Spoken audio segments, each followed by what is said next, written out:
Hi, it's Fidget for Fitness. It is Tuesday, June 1st, 2010, and I am using, this is going to be just sort of a leftover recipe. I basically have leftover pesto sauce from yesterday that I made with shrimp, and all I did was just take some chicken, just boneless, skinless chicken breast.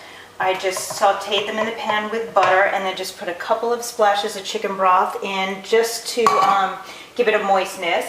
And now I'm just going to remove them, put them in a Pyrex baking pan.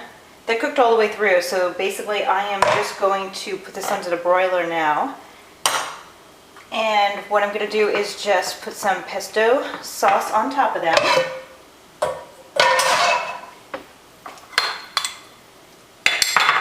Just get your fingers in there. Coat them with pesto.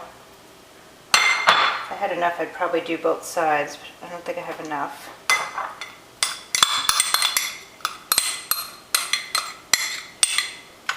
And then what I'm just going to do is put some, I just shredded some Gruyère cheese. I'm just going to put that on top and then broil it under the broiler until it melts.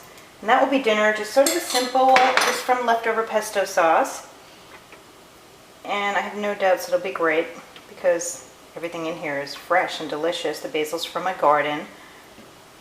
Gruyere was just shredded. Just basically going to put that on top.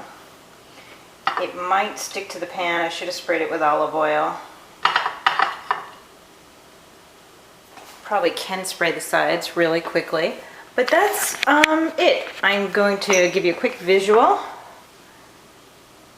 And then I'm going to just put it in the oven until the cheese melts, and that will be dinner. So I just took this pesto chicken out from under the broiler. It took all of 3 minutes, and that's what it looks like.